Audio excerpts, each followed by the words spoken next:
यूपीटीबीसी cone 2022 का आयोजन king George medical university के पल्मोनरी एवं क्रिटिकल केयर मेडिसिन एवं एरा मेडिकल कॉलेज ने किया। 3 दिवसीय इस कार्यशाला के दूसरे दिन के अतिथि रहे उत्तर प्रदेश के डिप्टी सीएम ब्रजेश पाठक। देखिए खास report. King George medical university के पल्मोनरी एवं क्रिटिकल केयर मेडिसिन एवं एरा मेडिकल कॉलेज द्वारा संयुक्त रूप से टीबी एवं श्वास रोग की 16वीं वार्षिक कॉन्फ्रेंस का आयोजन यूपीटीबीसी कॉन 2022 किया जा रहा है। आज कार्यक्रम में मुख्य रूप से उत्तर प्रदेश के डिप्टी सीएम ब्रजेश पाठक मौजूद रहे। कार्यक्रम के संयोजक वेद प्रकाश ने डिप्टी सीएम ब्रजेश पाठक को शॉल पहनाकर तथा स्मृति चिन्ह देकर स्वागत किया। डिप्टी सीएम ब्रजेश पाठक ने देश विदेश से आए सभी डॉक्टरों का स्वागत किया तथा उन सबको वंदन भी किया। डिप्टी सीएम ब्रजेश पाठक ने कहा कि हम 2025 तक अपने प्रदेश को टीबी मुक्त बना लेंगे। उन्होंने इस पहल को अपने हाथ में लिया। टीबी मरीज को उच्च कोटि की चिकित्सा के साथ साथ हमें पोषण सामग्री भी समय से देनी होती है, यानी उच्च कोटि की दवाइयों के साथ साथ उसको हमें उच्च कोटि का भोजन भी देना पड़ेगा, तभी टीबी जाएगी घर से। और मुझे इस बात की प्रसन्नता है बताने में, महामहिम राज्यपाल महोदया की पहल पर लाखों लोगों को टीबी मरीजों को गोद लिया जा रहा है। लगातार ये प्रक्रिया चल रही है। अभी सेवा पखवाड़ा हम सबने मनाया, उस दिन भी एक दिन का कार्यक्रम टीबी मरीजों को गोद लेने का रखा गया था। पूरे प्रदेश में सामाजिक संगठनों ने, सामाजिक कार्यकर्ताओं ने आगे बढ़कर के टीबी मरीजों को गोद लेने का काम किया है। माननीय सांसदगण, माननीय विधायकगण, माननीय मंत्रीगण, विभिन्न वरिष्ठ प्रशासनिक अधिकारी और चिकित्सा जगत से जुड़े सभी एनजीओ ने इस कार्यक्रम में भाग लिया है।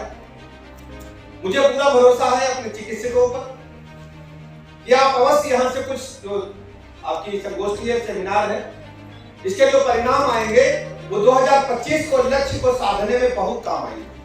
उन्होंने यह भी बताया कि टीबी मुक्त बनाने के लिए एनजीओ उसके जो प्रयास है उसके साथ साथ सांसदों, विधायकों ने भी टीबी मरीजों और उनके गांव को गोद लिया तथा टीबी मरीजों को पोषण सामग्री उपलब्ध कराई और उनको 500 रुपए की धनराशि भी दिलाई। तो पंचायत मित्रों को घर घर भेज करके सूचना एकत्र करेंगे, उनका टेलीफोन नंबर लाएंगे, पास के नजदीकी स्वास्थ्य केंद्र में ले जाएंगे और गोद लेने की जो प्रक्रिया है वो यही है कि ऐसे सभी मरीजों का एक सूचीबद्ध आंकड़ा बना करके पास के चिकित्सा केंद्र में या जिम्मेदार अधिकारियों तक पहुंचाएं।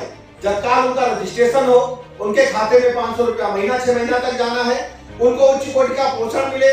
उसके लिए जो एनजीओ के माध्यम से, सरकार के माध्यम से, हमारी रेड क्रॉस के माध्यम से, विभिन्न संस्थाओं के माध्यम से, सरकार के अधिकारियों के माध्यम से हम उनको पोषण सामग्री भी उपलब्ध कराएं और इसके साथ ही 500 रुपया महीना भी दे, जिससे वो बाजार से भी पोषण सामग्री खरीद सके और उनको निःशुल्क दवाइयां भी देने का काम करें। उप मुख्यमंत्री ब्रजेश पाठक ने बताया कि टीबी मरीजों के परिवारों का भी हम इलाज करा रहे हैं ताकि उनके परिवारों में अगर किसी को टीबी हो रहा है तो उसका भी इलाज समय पर हम लोग करा सके। उप मुख्यमंत्री ब्रजेश पाठक ने ऐलान किया कि प्रदेश के सरकारी अस्पतालों और मेडिकल संस्थानों में 52,000 नर्सिंग और पैरा मेडिकल स्टाफ की भर्ती होगी। इसकी प्रक्रिया शुरू कर दी गई है और जल्द ही विज्ञापन जारी किया जाएगा।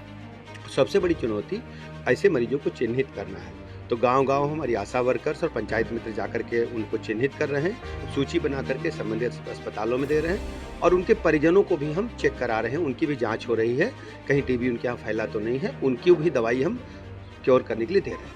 वहीं डॉक्टर वेद प्रकाश ने कहा कि टीबी का कोर्स पूरा करने के बावजूद 6 साल बाद भी 41% मरीजों को सांस से जुड़ी बीमारियां होती रहती हैं। ये फाइब्रोसिस की वजह से होता है, जिसमें फेफड़ों की कार्य क्षमता कम हो जाती है। इस कारण बीमारी का पता लगाने के लिए पल्मोनरी फंक्शन टेस्ट करवाया जाता है। वहीं डॉक्टर की सलाह पर मरीज को इनहेलर का इस्तेमाल करना चाहिए। यूपीटीबीसी कॉन का जो आयोजन है वो 7 अक्टूबर से लेकर 9 अक्टूबर तक किंग जॉर्ज मेडिकल यूनिवर्सिटी में department of pulmonary and critical care medicine के द्वारा किया जा रहा है। साथ में एरा मेडिकल यूनिवर्सिटी भी हमारे इसमें साथ में हैं और जो यूपी टीबी एसोसिएशन है, उस यूपी टीबी एसोसिएशन का जो हमारी माननीय गवर्नर साहब हैं वो उसके सभापति हैं। उनके आशीर्वाद से उसी एसोसिएशन के तत्वावधान में इस कार्यक्रम का आयोजन हुआ है।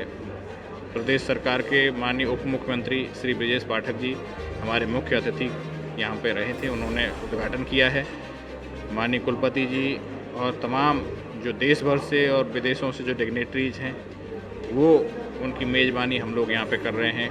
ये 3 दिन तक चलेगा कार्यक्रम और इसमें चेस्ट की जितनी भी बीमारियाँ हैं उन सब को लेकर के व्याख्यानों को और कई तरह के वर्कशॉप्स को इसमें सम्मिलित किया गया है।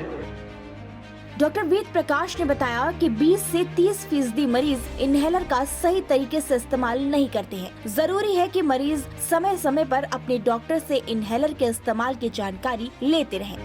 जो हमारी भूमिका है उसमें चिकित्सकों की, उसको सुनिश्चित करने के लिए हम लोगों ने ये यूपी टीबीसी कॉन का आयोजन यहाँ पे किया है। आज से लेकर के 3 दिन तक ये आयोजन चलेगा और जो 3 जो हमारे वर्कशॉप हैं वो आज होंगे, जिनमें पहला वर्कशॉप हमारे क्रिटिकल केयर का है। जो गंभीर हो जाते हैं रोगी, चाहे टीबी के हों चाहे किसी भी तरह के जो वेंटिलेटर पर आ रहे हैं, उनके लिए प्रशिक्षण देने का एक वर्कशॉप रखा गया है। दूसरा जो वर्कशॉप है, जिस तरह से टीबी का रोगी ठीक हो जाते हैं लेकिन उनमें सांस की समस्या रह जाती है, तो वो किस तरह से डायग्नोस होंगे, या सीओपीडी और जो अस्थमा अन्य बीमारियां हैं वो कैसे डायग्नोस होंगी, उसके लिए एडवांस टीएफटी सिस्टम्स की व्यवस्था की गई है, जो कि देश और दुनिया में सबसे बड़ा जो एडवांसमेंट है वहाँ तक की जो प्रशिक्षण है वो भी दिया जाएगा। और साथ ही साथ जो स्लीप मेडिसिन है, जो स्नोरिंग खर्राटे की बीमारी जिसको आप लोग कहते हैं, इंसोम्निया से लेकर के जितने भी स्लीप से रिलेटेड समस्याएं हैं उनको समग्र रूप से हम लोग सामने रख रहे हैं। तो उसमें स्लीप मेडिसिन का भी प्रशिक्षण एक जो कार्यशाला है उसके माध्यम से दिया जा रहा है। यूपी टीबीसी कॉन 2022 आयोजन के प्रमुख अंगों में टीबी उन्मूलन के संबंधित प्रमुख शोधकर्ताओं जैसे Rohit Sarin, director of national institute New Delhi, एवं डॉक्टर राजेंद्र प्रसाद का व्याख्यान सम्मिलित किया गया, जो कि प्रधानमंत्री नरेंद्र मोदी द्वारा वर्ष 2025 में भारत को टीबी मुक्त देश बनाने के लक्ष्य को प्राप्त करने में एक मील का पत्थर साबित होगा। इस आयोजन में व्याख्यान, सेमिनार एवं पैनल डिस्कशन को सम्मिलित किया गया है, जो फेफड़े की समस्त प्रकार की बीमारियों जैसे श्वास नली की बीमारियां, ILD, फेफड़े का कैंसर, छाती की surgery, sleep medicine, imaging, bronchoscopy, thoracoscopy, ICU intervention, फेफड़ा प्रत्यारोप के साथ साथ कोविड एवं कोविड पश्चात होने वाले कॉम्प्लिकेशंस के बारे में विस्तृत रूप से चर्चा की गई। इस कार्यक्रम में पूरे भारतवर्ष से प्रसिद्ध विशेषज्ञ जैसे बेंगलोर से डॉक्टर मंजुनाथ, PGI रोहतक के डॉक्टर पवन कुमार सिंह, एम्स नई दिल्ली के डॉक्टर विजय हुड्डा, जयपुर से डॉक्टर वीरेंद्र सिंह, एम्स पटना से डॉक्टर दीपेंद्र रॉय, एम्स ऋषिकेश के डॉक्टर गिरीश सिंधवानी, IGIMS शिमला से डॉक्टर मलय सरकार, नई दिल्ली से डॉक्टर अमरीश जोशी सहित अन्य लोगों ने इस कार्यक्रम में अपना व्याख्यान दिया।